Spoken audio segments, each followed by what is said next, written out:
It's a bookstore. Why? Who is this little fellow? And why is in a book? Why is he on a bookcase? Okay. Wait, did we start? We did. This is B-roll. Ah! I love B-roll about a tiny horse in a bookcase. A horse in a bookcase. A little fella. Who is he? I have to say that's probably one of my all-time favorite like fake TV shows. Horse in a bookcase? Yeah, it's like I don't know when you like watch like in-world things and you're like, I know this is never going to be made real, but if it was, this is what I would want to watch. I would want to watch Horse in a Bookcase. I want to know where that little fella. I want to know who he is and why Who he's is in a he? bookcase. And why is he in a bookcase? That's fair. Yeah. Yeah. All right, should we get I started? think you for would. real? Yeah, I think we should. All right. Hello and welcome to a Canonically canonically good hang. I keep adding an in there. I mean, it deserves, I suppose. That's a preposition, isn't it? I have a master's degree in English literature, and I couldn't. Yeah, figure out a you sentence tell to save me, my weather life. boy.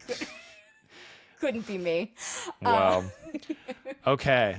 I'm Madie, And I'm Ren. and we're back. It hasn't We are been so back, we're so back. baby. We've never been more back. Never, It really hasn't never. been that Baby long. got back. And that's both of us. Caked up on a Thursday afternoon. It's not Thursday. It's a Wednesday, but you know what? And nor is it the afternoon. I think if you're caked up, though, it's proverbially Thursday afternoon. What are we if not caked up always? If you're- Proverbially or not. Every day can be a Thursday afternoon when you're caked up, and I think that's beautiful. I also think that's beautiful. All right. Okay, so we have business to conduct. Yeah, oh, we yeah. have business. We are business people. I don't think you clocked this. Have you clocked that? We are standing Ending on it. business. We are standing on business. It's time for housekeeping. Housekeeping. Rawr. Knock, knock, knock. That was the wrong order, but I liked it. Okay, first up.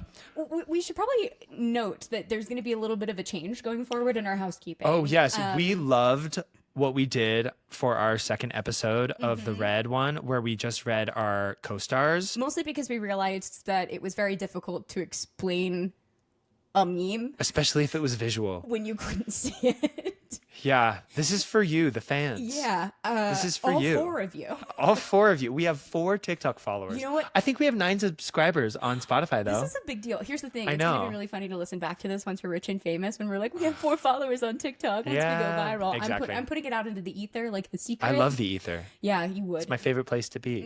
I can't. Is that first? I feel yearn.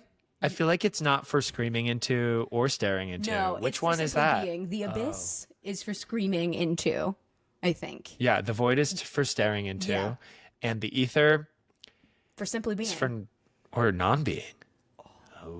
Ooh. Should we do an episode one day on our favorite philosophers? Yeah, I would mine's just- the stone. Mine's the cave, not Plato. Just the cave. It's the cave. Hi, the cave. I'm your biggest fan. I would be. No, I just like the opportunity to like make philosophy bros on the internet mad at me again. Do you think they cry? Oh, I hope so. I'm gonna be honest. I would love to make a man cry. If you're my mom, you didn't hear that. Okay, Ren, can you tell us what your fun fact is for the day? Yes, my fun fact has to do with coffee. So there are 3 parts of an espresso shot. It's the crema, the body, and the heart. So it looks like when you pour it, it looks like 3 different colors. The top is the crema. It is what it sounds like. It's the cream. It's like the fluffy part. I know. You love fluffy, don't you? Not marshmallows, but like fluffy things in general. Fluffy as a concept. That is what I was asking about. Okay, and then there's this golden brown that is the body, and then the heart is at the very bottom of the glass, where it looks really dark and deep and mysterious. I called that like midnight or something when I couldn't remember what it was It was like called. it's something dark and deep and mysterious, like midnight. And I was like, yeah. And then I found out that it is called the heart. Which I think is really beautiful, actually. Yes. Like, I like to imagine that the people who invented espresso were romantics deep down. Yeah, I think so. And also emo, Oh, 100%. which is I don't feel like you really great for our episode. Yeah. You know? But don't you think you have to be a romantic to be an emo? Yes, like, You absolutely. wouldn't be upset if you weren't a romantic No, to begin with. You no. can be jaded, but you had to be a romantic to start with. Exactly. You know? Exactly. You have to like love Yeah. deeply. Yeah. And then hate yourself for it. Check and check. Yeah.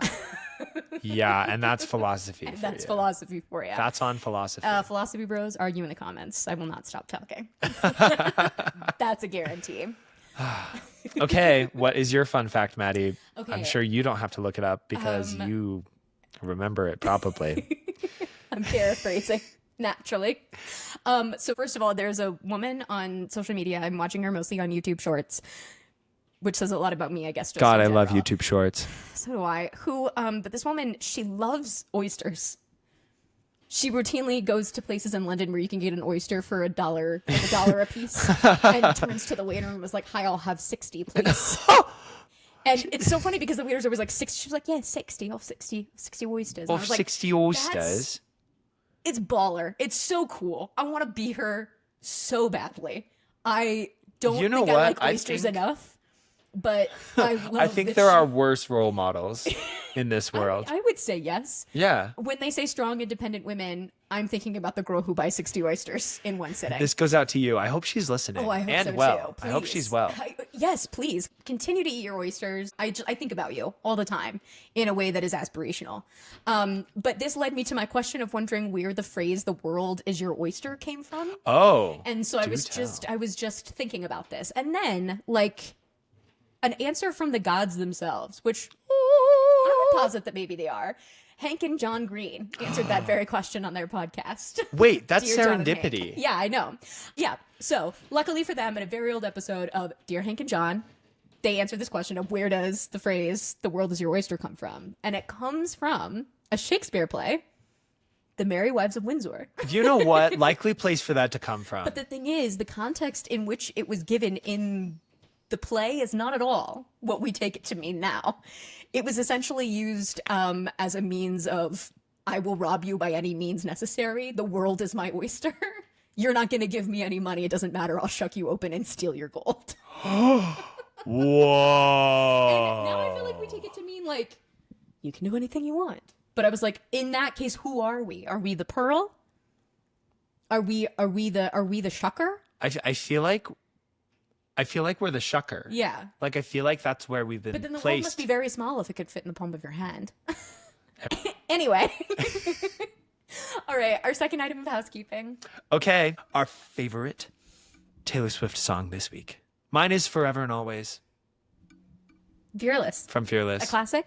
A classic. It's summertime. And it rains in the winter, everything is wrong. It rains when you're here and it rains when you're gone. Anyway. Not the acoustic version, though. Not the acoustic version because I'm like, I mean, I already have the hard rock version and why would hit as I? hard. It doesn't hit as hard. Yeah. Okay. Yeah. So like, please forgive my not remembering those lyrics. He remembers the feeling, and I think that's the most important That is part. what I find most important. Yeah. Mm-hmm. My favorite Taylor Swift song this week, I'm pre-gaming August with Folklore. Oh, we love a good pre-game. Absolutely, because come August 1st, the FBI agent who watches my Wait, music what's coming on August 1st? Who's coming on August 1st? It's folklore season, baby. The minute it's August 1st, I was like, I listen to nothing else. The FBI agent is like, God damn it. It's August again, isn't it? Because all she's doing is playing folklore. And in advance of this most auspicious holiday, which lasts a full 30 days, I have bought folklore on CD. Took you long enough. It really did. Yeah, but my favorite song, I've really been vibing with The One recently. Really? I know it's the first song, but I'm just like, Okay. I You're usually an invisible string girly. I know. I'm feeling melancholy. I'm feeling emo. And I just We're just on theme for this episode. yeah, I really am. I think my summertime depression picked a thematically appropriate week to make a Summertime sadness, summertime sadness. Mana, you really do get it. I don't even know if that was the right melody. I think don't that really know sounded that right. song. I was again 2014.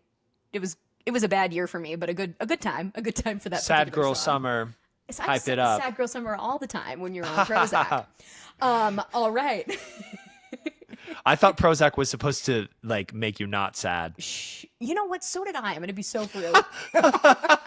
But it turns out that sometimes when you're clinically depressed and have been since, well, Ever? yes, diagnosed since I was 17 and on meds since then as well, that you just kind of have to accept that even if you're taking them, it sometimes just doesn't work. And you're like, that's okay. In a couple of weeks, I'll feel like myself again. Well, And that's all right. that's all right. We love all the Panyas. We do. We really do. All right. Okay, can we finally do it? Yes. Can we finally do it? yes, Okay, we Madie, can. please. Okay. So, Okay. like Red mentioned. I said Red, like Ren mentioned. We liked what we did in our Red Part 2, which was instead of talking about a visual meme that those of you who are listening to the audio version only of this podcast, yes, there is a visual component. What we're going to do instead of describing a meme is read our co-stars for the day. So, Ren. All right, here we go. Mine, it says, no one else can feel it for you. Mm-hmm. And it didn't continue to say, feel the rain on your skin. I think it's a missed opportunity, but maybe they're just aware of copyright rules. Maybe they are. Yeah. Yeah. Anyway, so whatever that means. Mine says, don't hold anything back. I will not be following that instruction, actually. I'm going to hold everything inside because I feel like that's actually... How? Your hands are so small. Proverbially. Proverbially. You don't understand. My emotions are so small. I've never felt anything big per that one Lumineers song. Well, I don't really know what that song is.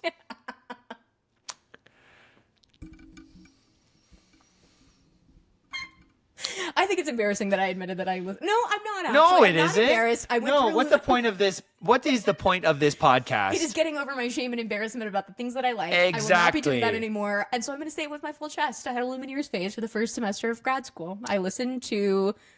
Is it Cleopatra? Is that the album title? I don't know. I don't listen Why to am I asking the you? Lumineers. Your mom does, though. My mom does. Shout out to my mom. Anyway. I think that brings us to, as we say, the protein of the podcast. To the protein of the podcast, yes. But before we do, I do want to hit on the point. Yeah. The point of this podcast is really to enjoy what you enjoy. Yeah. And we're learning that, yes. you know? We are not perfect people. We are not surprisingly. If you want to be like us, fine. But just know that we are also flawed. I reiterate what I said before. My dream for this podcast is to inspire by panic. Oh, I forgot you said that. I think that's a little embarrassing for me, but it is what I want. She's an ally. I do. I am an ally. Is an and I just ally. like the idea that people listen and have a crush on both of us. I think I that's hope really so. funny. Okay. With that said, we shall move on to the meat of the podcast. Yeah. And Ren, you picked it this week. I did. Can you tell us what we're talking about We today? are talking about The Black Parade, the album by My Chemical Romance. Don't ask me when it came out because I don't remember. It came out in 2006. I knew that. You can ask her when it came out because she knows that. It was their third studio album. I knew that too. Yes, I did know that, but you can have the thunder because I don't really care. But this is one of my favorite bands. Interestingly, I wasn't really into them when they were big. Yeah, tell us how you came to love My Chemical Romance. I came to love My Chemical Romance through a long and winding road. I remember them releasing things, and I remember hearing some of their songs on the radio, and I knew Black Parade. Well, Welcome to the Black Parade, specifically the song on the album, The Black Parade. And I thought it was such a good song, but I never knew who it was by. And I also remember hearing the song Teenagers and thinking, oh, this is a naughty song because it says the S word a lot. But now I recognize it for what it is, a true certified banger. A naughty song that slaps. So then for a very long time, I was in my musical theater listening phase and Broadway and Disney movies. I was just all in on that kind of stuff. I'm going to be honest again. I think it's right that we met when we did. I think it is. Because you would have disliked me had we met in high school. I think I would have disliked you if we met in college. Yeah, probably. Affectionately. Oh, thank you for that. Anyway, then speaking of college, in college, my voice teacher told me that I was not allowed to listen to any musical theater songs, any Disney songs, anything like that, because I was working on my pop rock styling and I was very bad at it. Which is so funny because now it's like a hallmark for you. It is it is the type of music that I sing all the time. Yeah. But I was so bad at it. So she forbade me from listening to anything but pop, rock, and that's kind of it. So I was kind of floundering because I had no idea where to turn to. I didn't know what kind of music I liked outside of musical theater. So I went back to my childhood and the artist that I listened to on repeat over and over, circa like 4 years old. Mm-hmm. Avril Lavigne. Ooh, he was an Avril I was an girly. Avril stan. I had the first 2 albums memorized and also didn't know that she kept making music. I'm sorry, the young child had taste. He really did. Out of the mouth of babes. Yeah. So I went back to that and I rediscovered my love for 2000s pop punk and was listening to bands like All Time Low, Mayday Parade, Fall Out Boy, The Killers, and My Chemical Romance. A staple of the genre, really. Honestly, Yeah. I think some of the biggest names of the genre, and you can email me and correct me what you guys think. But anyway, I'm not sure that I really care, but Yeah, I certainly don't. so then out of those bands, my top bands became The Killers, Fall Out Boy, and My Chemical Romance. And I listened to The Black Parade front to back for the first time ever and was like, wow, this is what a concept album is. This is what I want my listening experience to be all the time. Would you say that sparked your love for concept albums? I think so, because I never really understood that pop rock songs could tell a story and especially continue a narrative throughout an entire album. And that's what I was here for in musical theater. I love a story. I love a narrative. Yeah. And that's also why I loved The Killers, because I felt like their songs also have a lot of narrative drive behind them. But anyway, this podcast is about My Chemical Romance, not The Killers. I love them both. Maybe foreshadowing. Foreshadowing. Absolutely. Eyebrows to the camera. Seductively, maybe. I don't know. So, Madie, you hadn't listened to this album. I had not. Tell me your experience before you listened to the album with My Chemical Romance. Yeah. So I was an emo light kid. I entered junior high in the fall of 2006. And so My Chem was very popular among like the emo kind of alternative crowd. I remember in particular, there was a girl who would write fanfic about My Chem using only their lyrics. It's called a lyric fic, where you would only use the lyrics as dialogue. You know, that sounds distinctly up your alley. Yeah, here's the thing, I never read it, but I could like understand the vision, right? She kind of scared me in the way that her eyeliner was very intense, but in a way that I respected her, you know? And so I knew Welcome to the Black Parade. I knew that song because I'm sorry, again, being raised in this era, you play that one note on the piano, I don't know exactly what song it summons is. everyone. All the emos rise up. And I was like, okay, I know this. The thing is, I only knew like the front half of Welcome to the Black Parade. When the song kind of style gets that, and we'll get to this, has that kind of like halfway through change, I assumed those were two different songs. And most people do. Yeah. Or at least did. I don't know if they still do. They won't after this podcast. This is what's going to make it big. I also knew the song Teenagers, but I did not know that was My Chem. Because I remember, I think you played it, or a friend N played it. Yes, and all of a I sudden I was think like, so. this is My Chem? And both of you were like, yes. This is like one of their biggest, most popular songs. In my defense, my mother thought that Dashboard Confessional was too harsh. Like, she didn't like that being played in the house. And I also had too much of a conscience, much to my detriment, that I refused to download songs from LimeWire. And I didn't have a ton of money for music. So this isn't to say, I think I would have liked it. I think I would have felt cool had I found it earlier. But now listening to it, it did kind of take me back to my emo-esque roots. And I was like, oh, wow, there is going to be a part of me that always feels like a 13-year-old.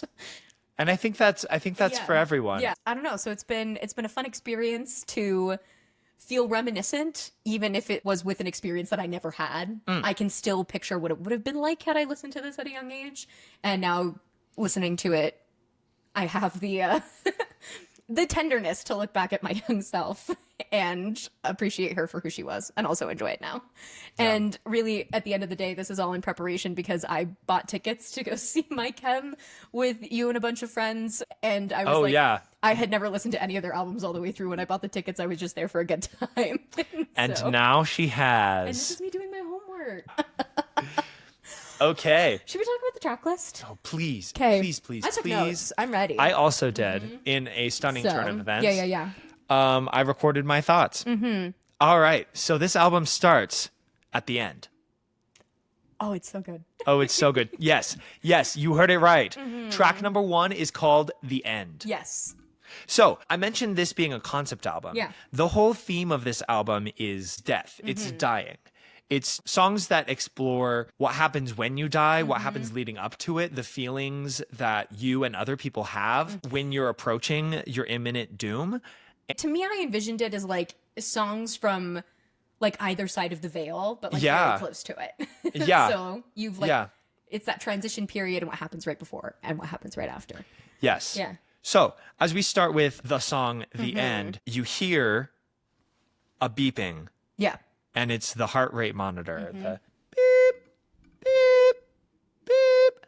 And then it keeps going as the music starts with an acoustic guitar, and it launches us into this story. I thought it was really interesting because it lets the vocals shine before the rest of the album picks up with this very like intense musical backing, right?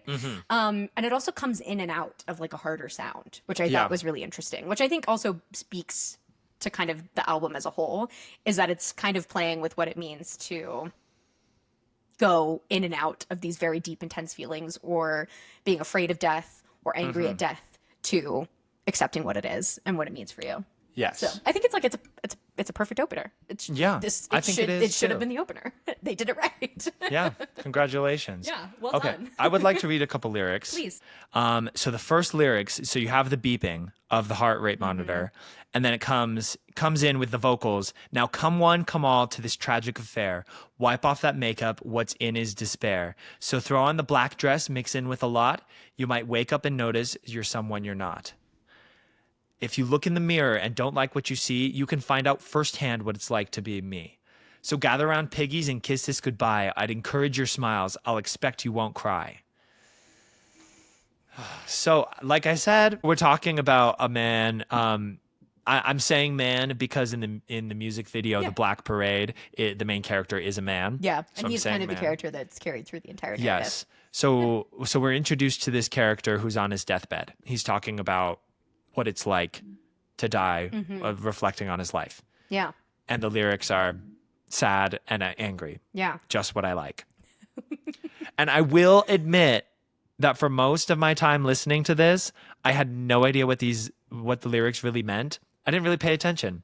And I knew all of the words. But the sound is it's the sound. It's the sound that really hits me. Yeah. Yeah. Yeah. Okay. So your thoughts on The End?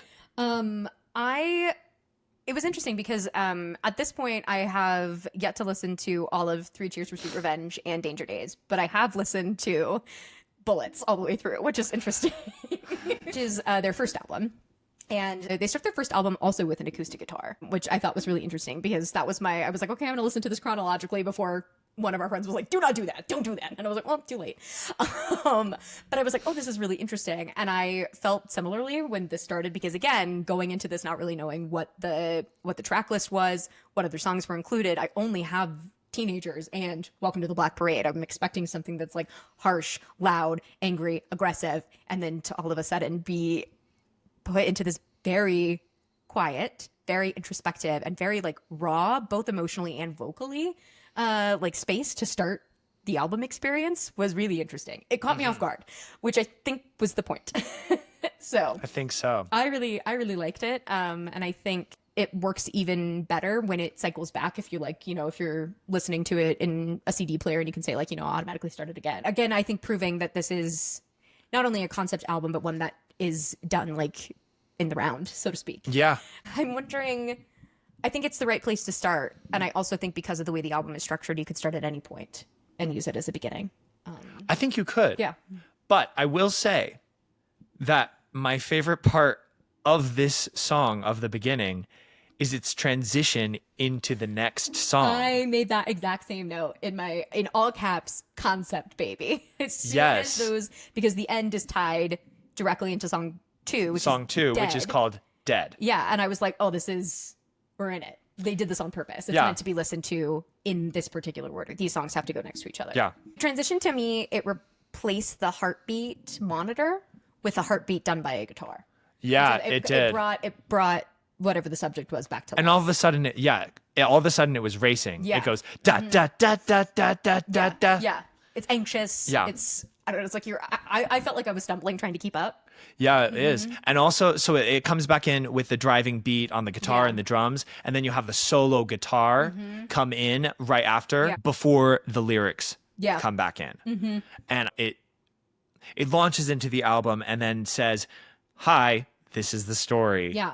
And it proves, I think, how the storytelling is done not just by the lyrics. Like, Yeah. you have to listen to the way that the instrumentals change as well, because they're also telling a story. It's like the way when they talk about how in TV shows, like, New York City is the fifth like Sex and the City girl. It's the fifth character. Everybody always jokes, it's like, New York City is like also a character. So it's like the guitar, the music is also Yeah. a character in this narrative. I mean, it is. Yeah. It has lines. Yeah. It has It has a personality. narrative. It has a story. Yeah, it Yeah. does. Yeah. Okay, so what did I say about this song? Yeah. Okay, in this song, the lyrics are all sad and stuff. Yeah. But it's a very upbeat delivery. Which is your favorite kind of music. Oh, I love that. I love the lyrics. I love a juxtaposition. Yeah. I really love that. I want that on a baby tee. I love a juxtaposition. Let it be noted. Ah, I love that. What else did I say that I loved?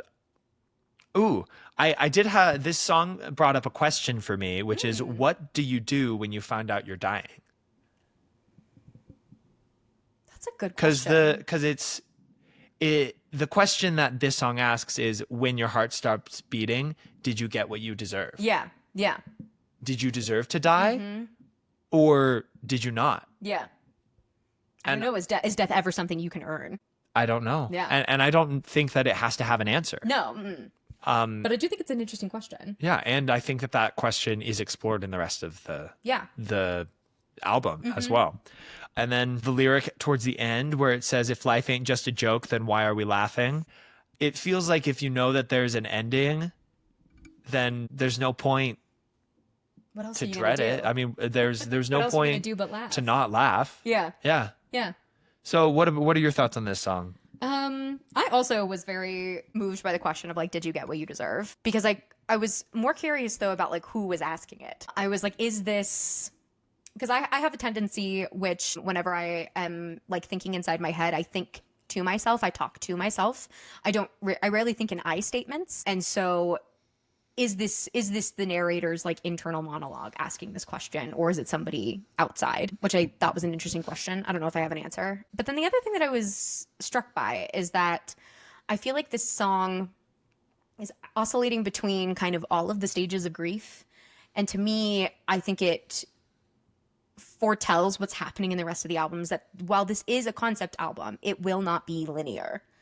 No. And I don't think grief is either. I think in my experience with it, you're like constantly moving in between all of the different stages. And just when you think that you've come back, come to acceptance, something moves you right back to the beginning where you're still, denying or bargaining. And I don't know, I think there was something in this song that I think hinted at that's going to be explored. So while again, the order is important, it's not going to go linearly from I'm denying that this is happening to I am accepting that this is happening. Yeah. So, which feels authentic and feels interesting to me. It very much does. Yeah. Yeah. I really liked it. Okay, let's move on to the next song, which is This Is How I Disappear. Yeah. I really like the intro to this song where he screams, Go!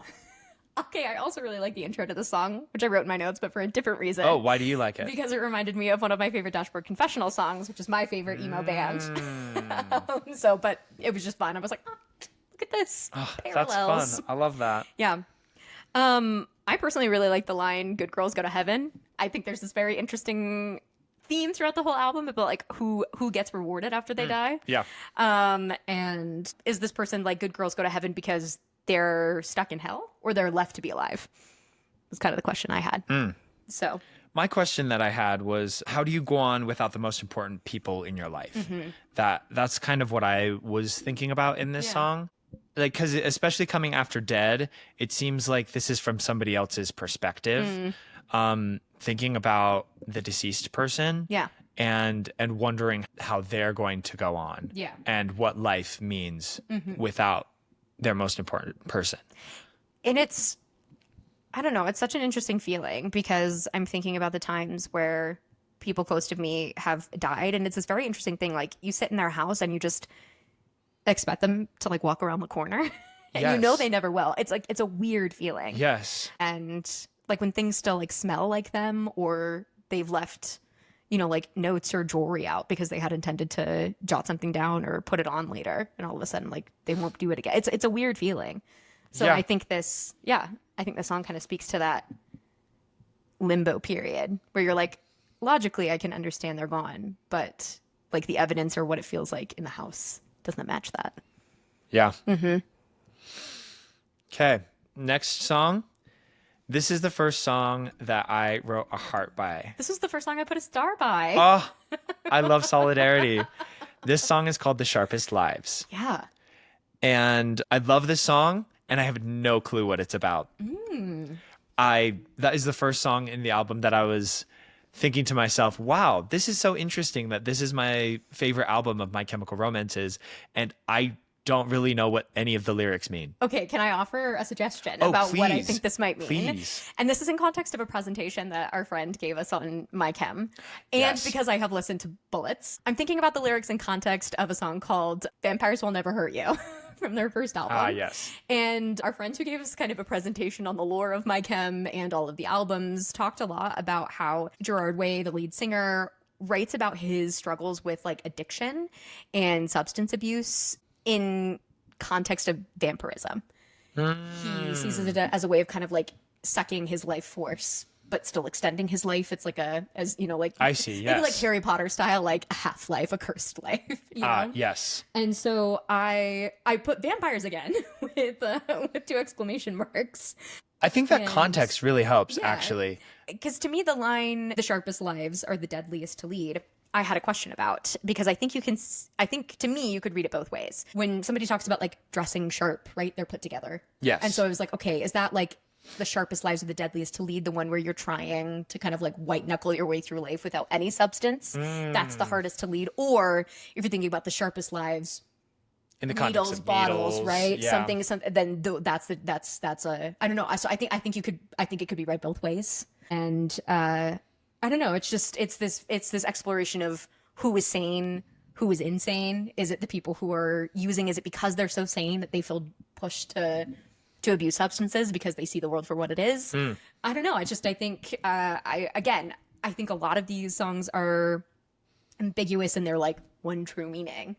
Yeah. But I think that speaks to the human experience. We'll look at what's happening to us at one point in our lives and think we understand why it was the way it was, and then come back to it years later and all of a sudden we see it differently. So I don't know. Yeah. I really like this one though. Again, just from like vibes alone, it was the first Vibes one that I was like alone. star, absolutely. And I was so- liking this based on vibes alone for years. I really had no idea what it was about. Yeah. But one thing that I have always loved about this song Mm-hmm. is that the beat feels like a racing heartbeat. Yes. Like Yeah. it's trying to catch up. And then at the very end, it winds down. It Yeah. goes do do do do do do do do do do do do do, Yeah. and then stops. Yeah. And I've always just loved that ending. Oh, I love this. Just like doesn't matter how fast you run. Like the race is gonna come to an end eventually. Yeah, eventually. Yeah. Mm-hmm. And coming back to the concept album, Yeah. Through Line, that. Let me turn my page. It's serious. That leads us to Welcome to the Black Parade. It's title track time, baby. Title track time. And also a costume change time. A costume change. Hold my mic. This is points for people who are only listening. Again, you're missing Ren taking off his sweatshirt for another long sleeve shirt underneath. Tell And the folks it at is- home what you're wearing. I am wearing a 3 Cheers for Sweet Revenge, My Chemical Romance shirt. And yes, I know it's a different album than the one we're talking You're about. still repping the band though, and I feel like I that's know. important. And it's also the only album name that I have on a shirt. I have now 2 shirts with the same album. One of them is a muscle tank that you've turned into a muscle tank. Yes, it is. And this one's long sleeve with extra long sleeves. They go all the way down to my knuckles. I like that there is no in between on sleeve lengths for this design. Yeah, for I you. love that. Nothing in the middle. It's all or Anyway, nothing. this one I had to put 2 hearts next to because this one is probably my favorite My Chemical Romance song ever, which feels very cliche.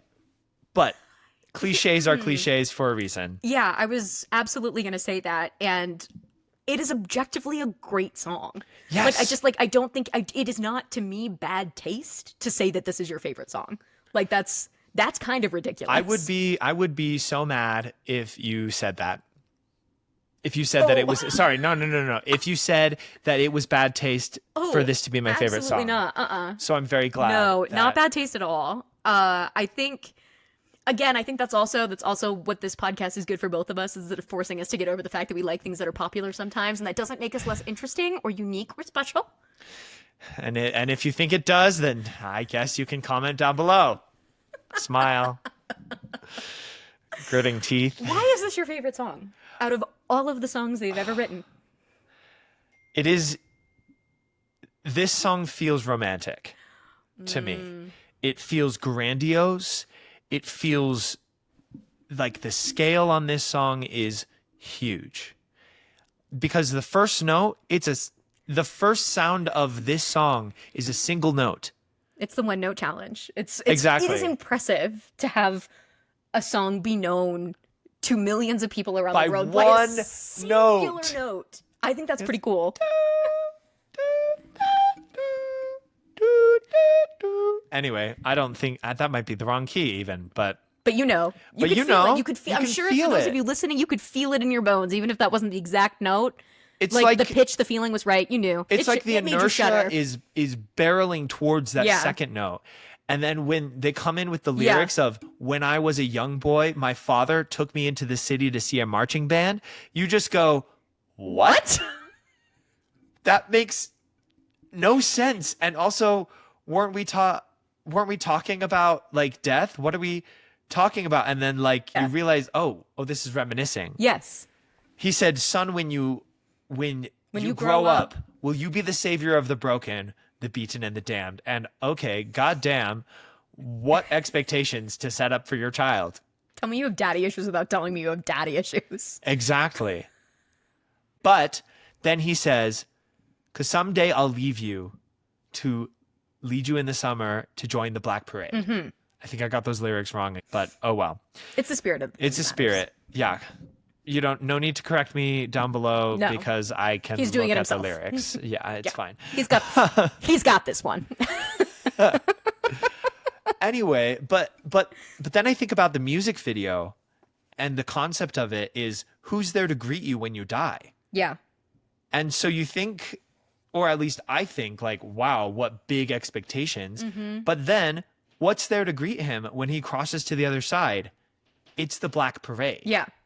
Coming to greet him. This memory that his father gave him is what is coming to greet him on the other side. And I just, that imagery is so strong, and it's so delicious to just imagine. Do you have an idea of like what memory you would walk into when you cross? I don't think I'd have a memory. Mm-hmm. Well, no, I strike that. I know a place. Mm-hmm. Maybe that's because I have a place in mind that I think I would like. I can see myself walking through a door to end up in a particular spot. Yes. I can imagine myself walking through a door, and all of a sudden it's the back porch of the home I grew up in. Leading out into the yard of the arid, dry, those are synonyms. Yeah, that's good. They go together. Yeah. Dry desert of Arizona. Yeah. In 110-degree heat. Feels like you just walked into it. And it feels like heaven. Oh. That first second and a half when you open the door and it's 110 and it feels like you're just standing in front of an oven. It's so comforting. It's so comforting. Yeah. It like hits you later. Yeah. It's terrible, but it's so But that nice. first moment is amazing. So and good. that would be so comforting. And I know who would be there. Yeah. Or I would hope. Yeah. That Here's that the thing. Who would be there. I don't know if there's anything after this. I hope there is. But I hope so too. And yeah. Mm-hmm. Yeah.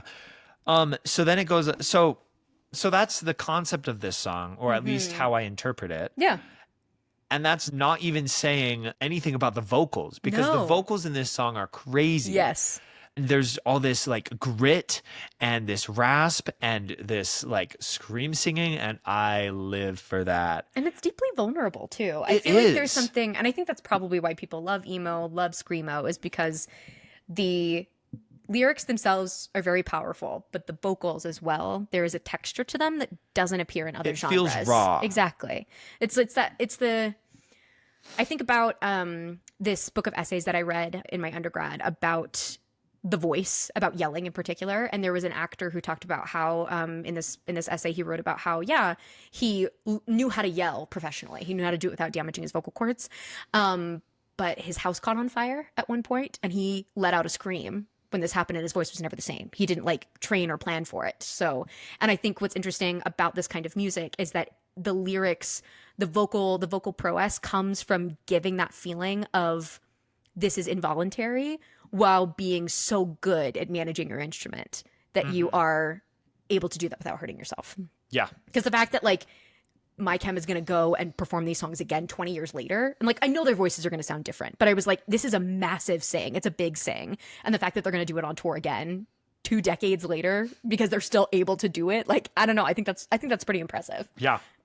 It's so impressive. It's my dream. Oh, I want to be able to sing with that stamina. It's crazy. It's so cool. Oh, I love it so much.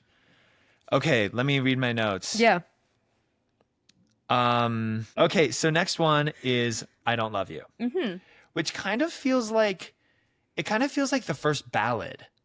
I wrote slow Of dance the material. album. It's giving Yeah. this is what I would have slow danced to in a middle school dance. Yeah. So Yeah. Yeah. My question about this song is, who's the point of view from? Is this the person dying, or is it that person's lover? And I think that you can argue for both ways. yeah.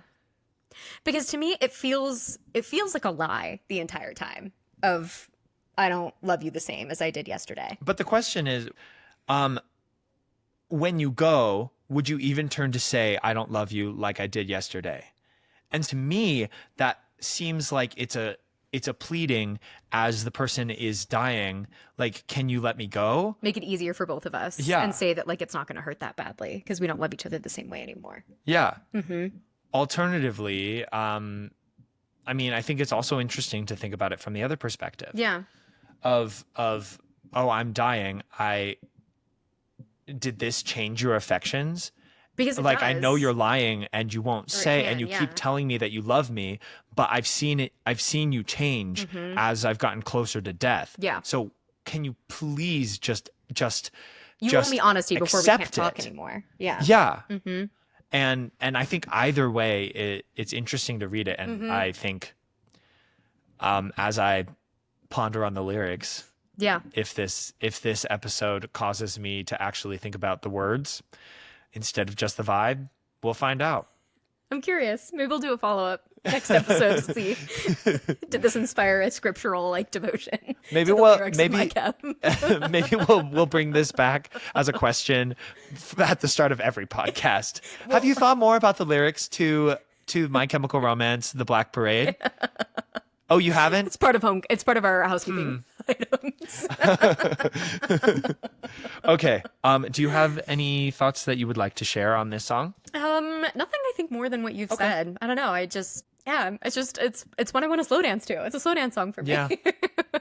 I like that. Yeah. Okay, the next song, House of Wolves. Swing dance. I really love this. This is in my top 3 from the album. Oh, is it really? It's in my top 10. I have on Apple Music. I have all of these starred. Hard to rate when they're all so good. I love them all. Like I said, this is my favorite My Chemical Romance album. Yeah. Weird that I don't have a shirt for it. Oh well. We'll get you one. We'll get me the one. merch. Yeah, exactly. Okay, so this one I don't have much to say. I love the drum beat though. Yeah. It's something that makes me just want to run. Yeah. I just want to bolt. Ooh, I want to try. I want to go so fast. That'd be good. This is a good Man. running album. Yeah. So this one, like, pure vibes.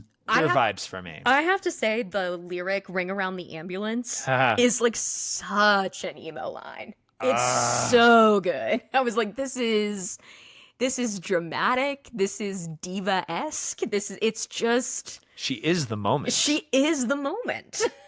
I don't know. I thought it's the macabre with whimsy. It's just Yeah.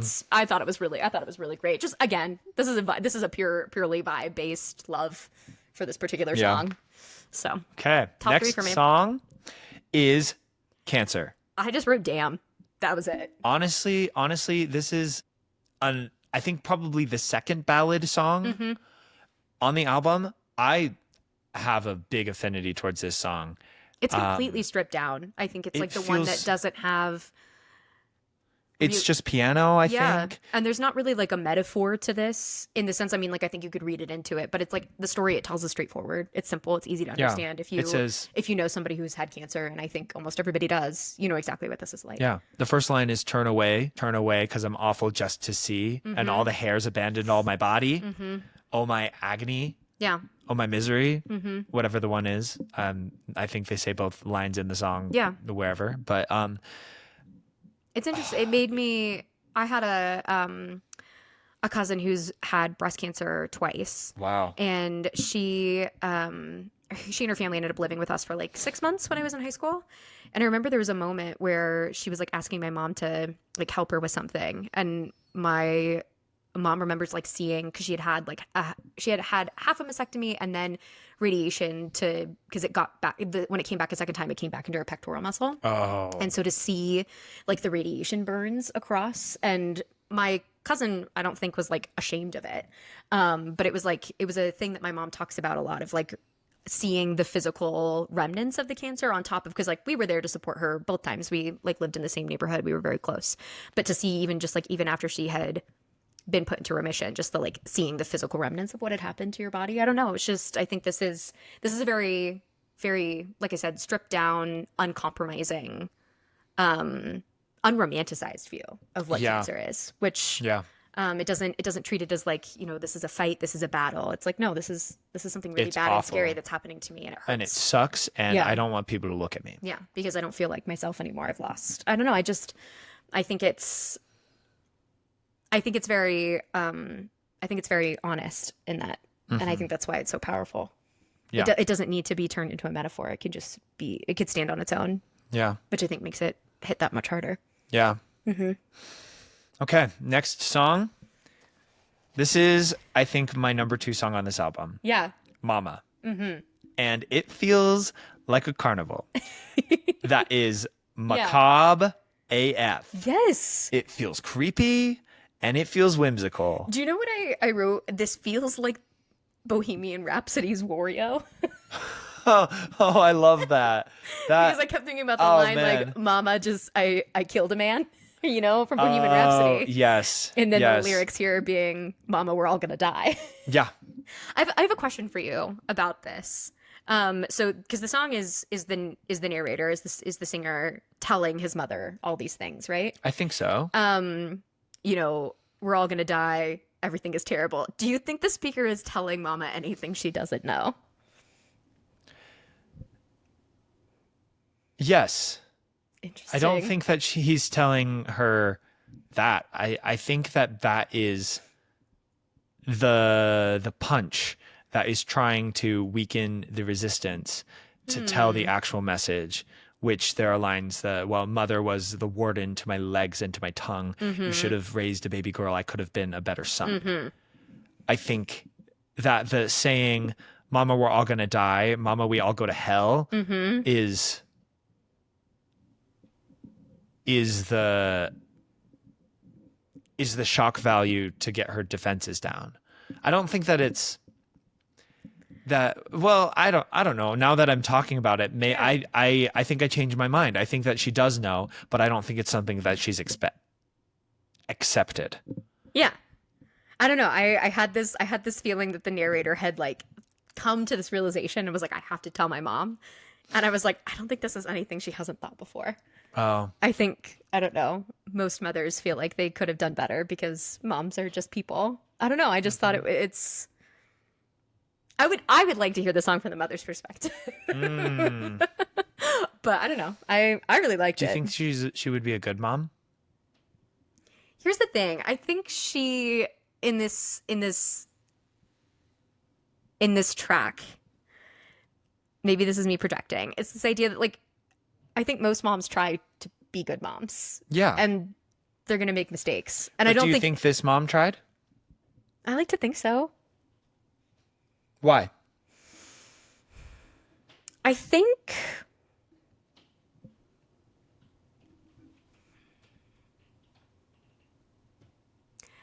it's because I believe most mothers do. Okay.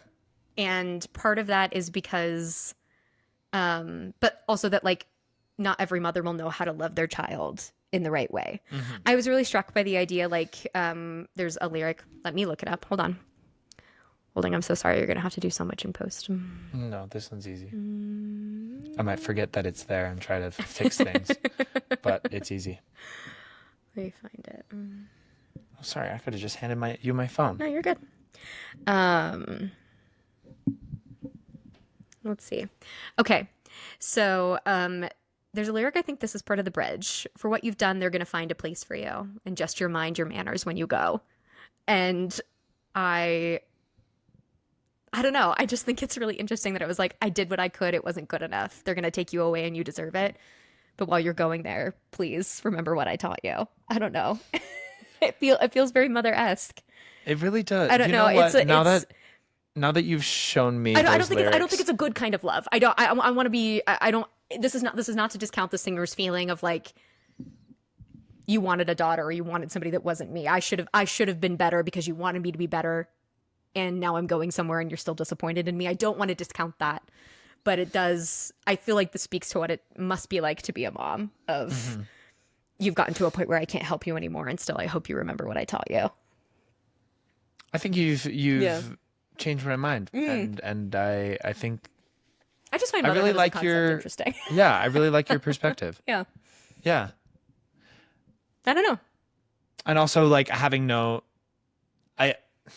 and also over and over I'm finding, wow, I know all of these words and I have not comprehended any of them. And I will say, I think that probably speaks to our difference in how we listen to stuff, because you tend to think so too. Music first. Yes. And I'm very lyrics forward. So and even when I'm thinking about the lyrics, I'm thinking about how they sound in my mouth and how they change the notes. I'm not really thinking about what they mean. Yeah, and mine is very much like what is the song, if the words were written out on paper, what would the story be? And then the music comes in to support the underlying narrative. I don't think there's like one right way obviously to like listen to it, but I do think it speaks to how we kind of approach this in different ways, which is probably we come from it from different directions. Yeah, which is probably why we're getting different things out of it, which I think is really interesting.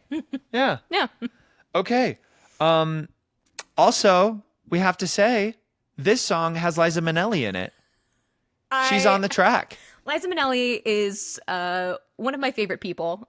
She is in Arrested Development and is absolutely hilarious.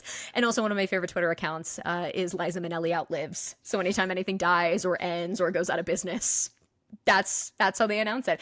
I have learned breaking news from the Liza Minnelli Outlives. I learned that Joe Biden had won the presidency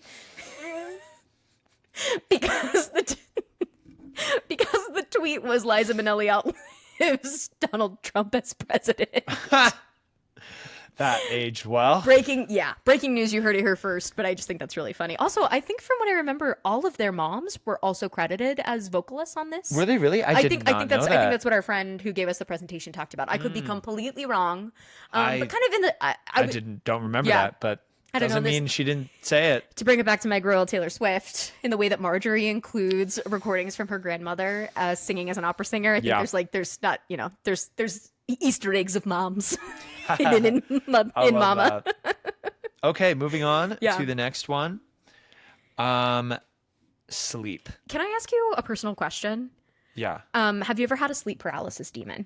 I have not. Neither have I. So. I think it's interesting to have your nightmares be manifested as like an evil dark entity.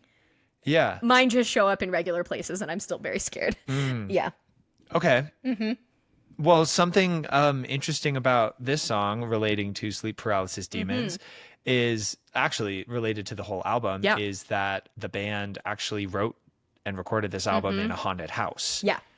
And so they would repeatedly have nightmares and Crazy weird behavior. things happening. So the first part of this song is a recording that Gerard Way made. Of his when he brother, was- right? I No, think it's this was him. Oh, this was Gerard. Okay. This was him. Okay. Of a nightmare or of a time that when he woke up and he recorded what had happened, and it's Yeah. him saying it feels like somebody's gripping my throat, Mm-hmm. and it just like it sounds so creepy. It's and, terrifying, honestly. But the song feels like croony. You know, it kind of feels like it's a 1950s singer. Mm-hmm. Jazz club Jazz style. club, just trying to get you to fall in love. And that kind of feels Sleep Demon-y to me. I don't know. I don't have one. I think it was like an attempt at like a lullaby almost. Yeah, But it feels like that. It was interesting because there's this undercurrent of desperation, which I, speaking of my antidepressants that I've been on, I've had side effects that have lasted even though I'm no longer on these particular meds, where I have a difficult time falling asleep, and also I have very vivid dreams. And so there is this like desperation that comes from when you can't get restful sleep, where you're and I think that's given in like the very end, when it's like just sleep over and over and over again, as if like somehow telling yourself that is gonna work. But like when you're lying in your bed at night and you're afraid of the dreams that are gonna happen, but you know that you're not gonna feel well unless you rest, that's like really the only thing you can say to yourself. Yeah. So I don't know. I've as an insomniac and also somebody who just like struggles with sleep in general, I feel very seen by this song. Oh, The complicated relationship with resting. Oh man, I love this song. It's vibey. It's creepy. Yeah. I like it. They know how to like, I don't know, narratively tell a nightmare. Yeah, they do. Oh Yeah. man.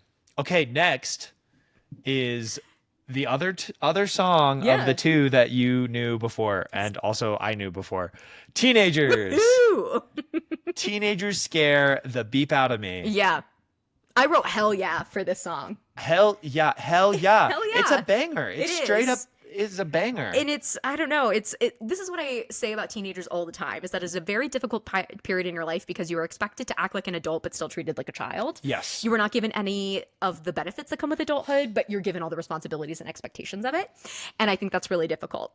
And no wonder everybody's so scared, because it's like, no, you know what you're doing. You know what you're doing to teenagers. That is a pressure cooker.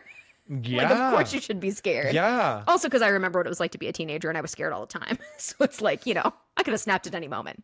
God, I wish I did sometimes. Yeah. So first off, like, it's very catchy. Mm-hmm. It's also like very dark, Yeah. especially given the time period. We are very close to the Columbine school shooting. Yeah. And since then we've just had so many. Yeah. It's It's a weird thing that we've all become desensitized to, of like knowing what it was like to prep for a mass casualty event yes. in your public school.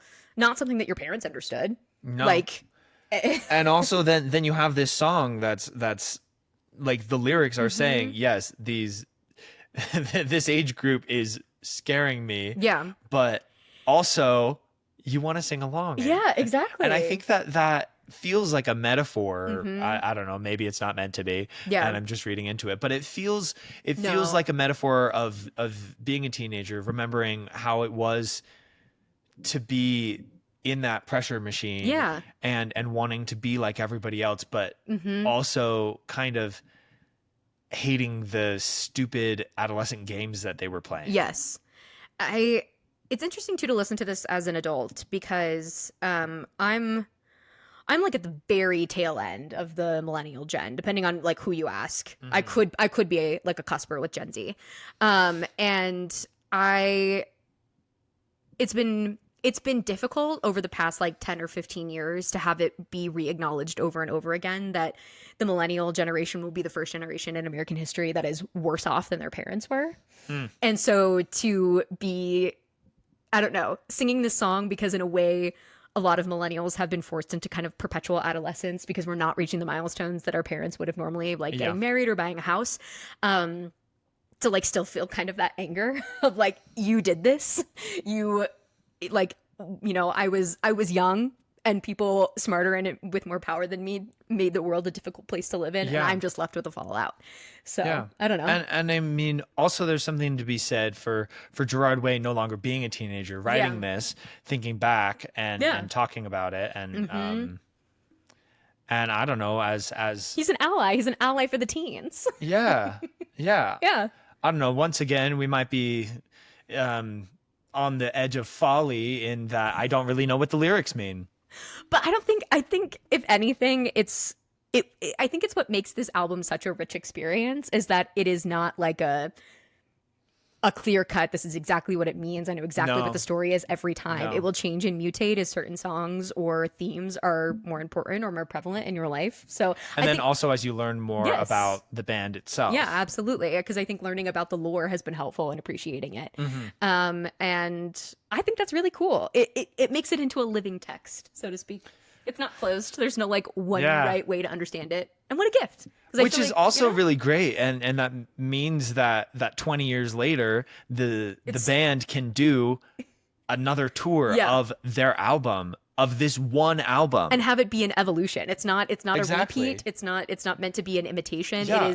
It is taking something that is now, 20 plus years old and is going to make something new out of it. Yeah. And if you go look at the promo videos on YouTube, it's completely new concept. It's so cool. It's so cool. Yeah. It's a completely new concept. Because Gerard Way has Netflix money now. Oh yeah, because if you didn't know, the lead singer also wrote Umbrella Academy, which is crazy. Like truly, the fact this man is a Renaissance man. I've never done anything impressive before in my life.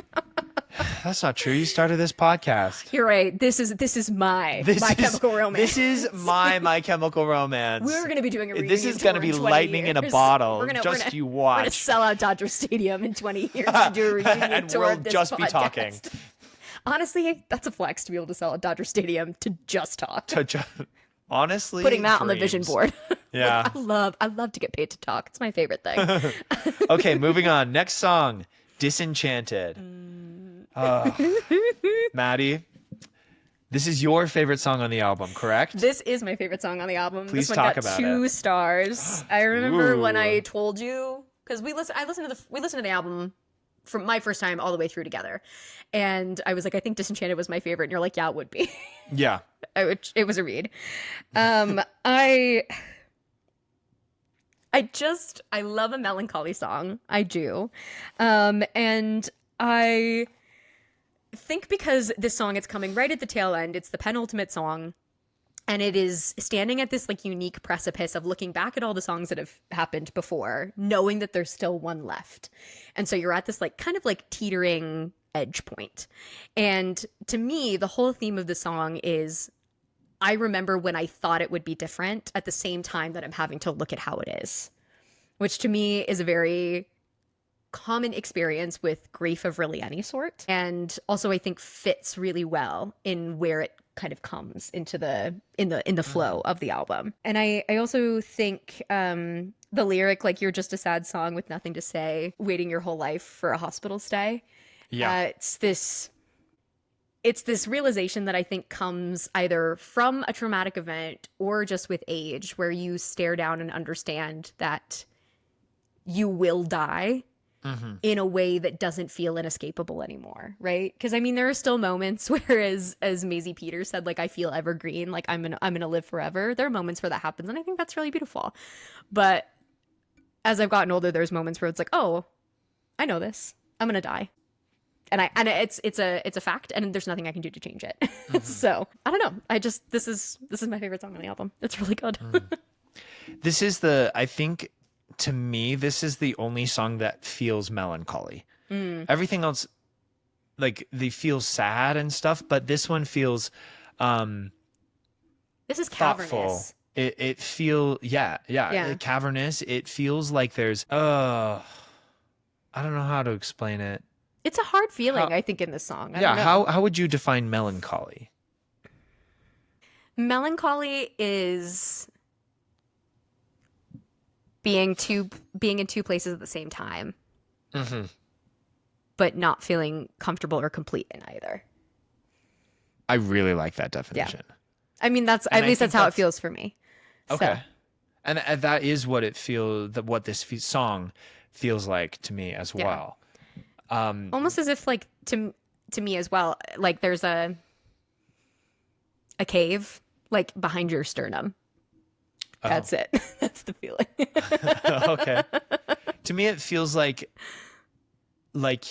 you're at a party, not very many people talk to you, and you have to go, but you wish that you could stay and maybe have the chance of being talked to. Yeah.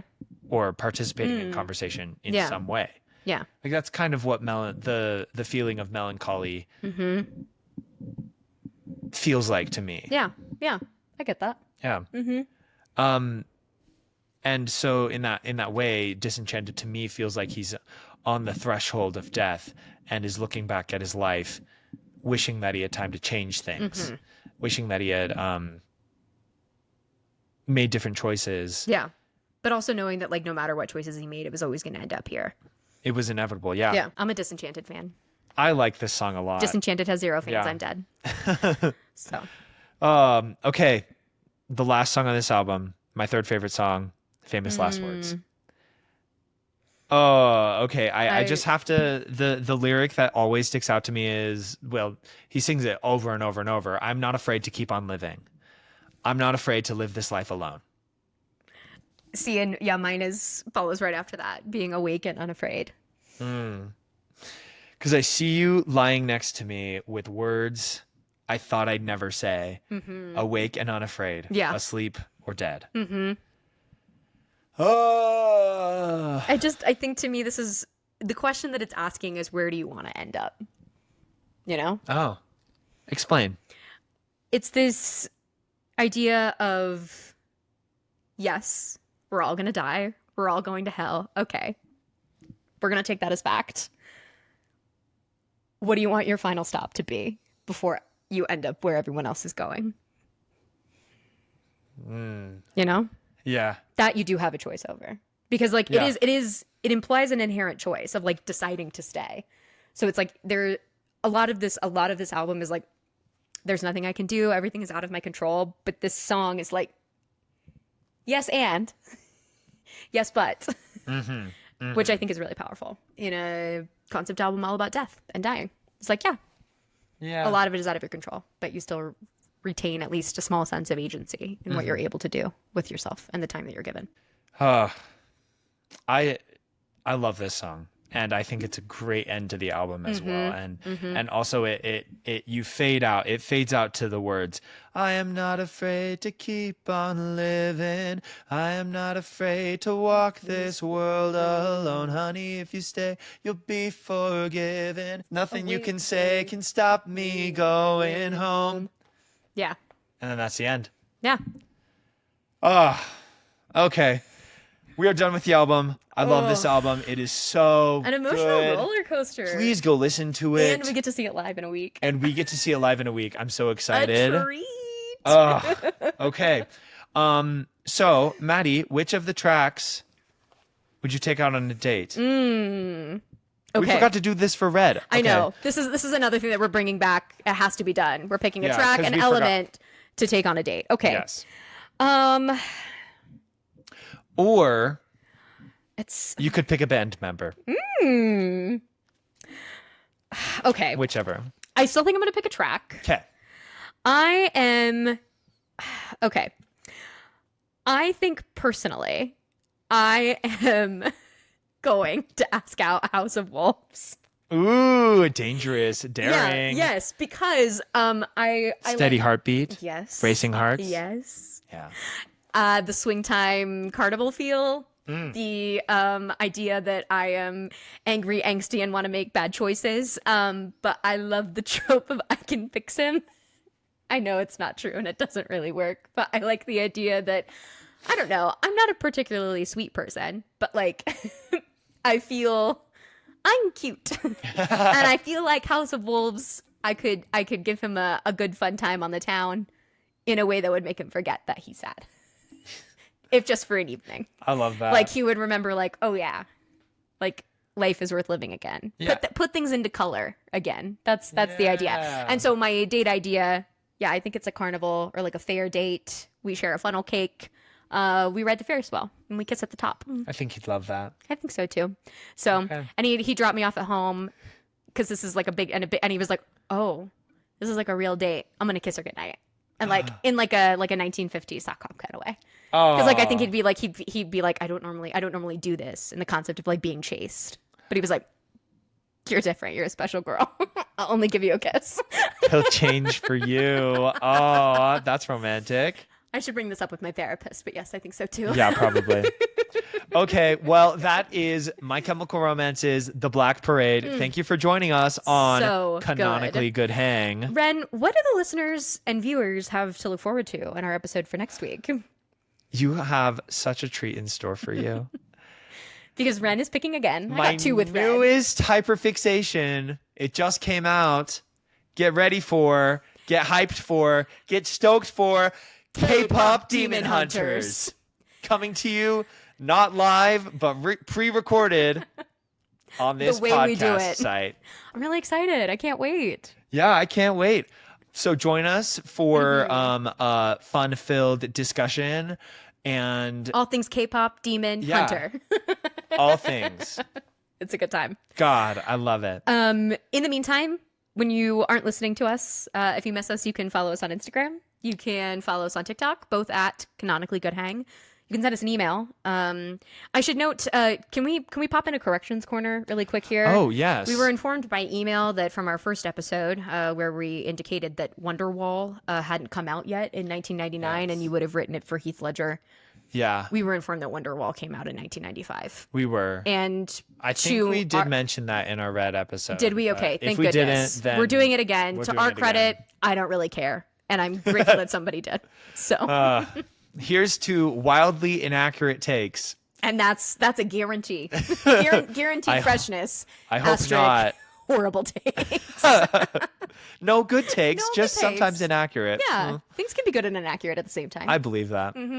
Okay, well, thank you for joining us. We've had a great time. I hope you have too. A canonically good one. A canonically good one. Here's to you. Bye. Bye.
We're back. The real one stuck around because there was a track we didn't talk about. It's called the hidden track, Blood. It's not called the hidden track. It is called Blood. Parentheses, hidden track. Exactly. So, welcome. We're glad you stayed. Oh, I'm curious to see how many people. If you made it this long, would you please send us an email or comment? Please. I want to know who makes it this long. I love this track. I think it's silly. It's weird. Yes. You did a little funny dance to it the first time I listened. Yes, it is. And it's also anti-capitalist, which you love. I do. Here's the thing. Yes. I'm a democratic socialist. I think capitalism can exist so long as everybody has all of their basic needs taken care of. And that's that on that. You heard it here first. She's a commie. My father's going to be so disappointed in me. Doesn't he already know? That I'm a I didn't know I was a communist. Oh, no. Surprise. Surprise. I'm a communist? You didn't know? I thought it was obvious. I thought it was obvious. Yeah, this is, it's a track that's like, again, it's hidden. So if you're playing it just on like a CD, it wouldn't appear as like a separate track. It does on Apple Music. Yeah. But it was attached to the very last one with this like 1.5-minute long silence. It's just anti-establishment. It's like, yeah, people are going to demand blood. People are going to demand more than you're willing to give. Yeah. And I'm going to laugh in the face of what you're demanding. Yeah. There's a line that says they encourage your complete cooperation, send you roses when they think you need to smile. And I just think that that's accurate. Yeah, I think it's pretty great. It's a solid track. It is. We see I love what you this did. track. I'm curious to see if they played at the tour, but this really was just a gag. This is It really was. It really was. It probably wasn't even funny, but here's for the real ones. I think it was pretty funny, mostly because it was my idea. I'm self-centered that way. Yeah. Hell yeah. Well, thank you right. for sticking around. This is the real goodbye. We'll see you next week. Goodbye. See you next week. Bye.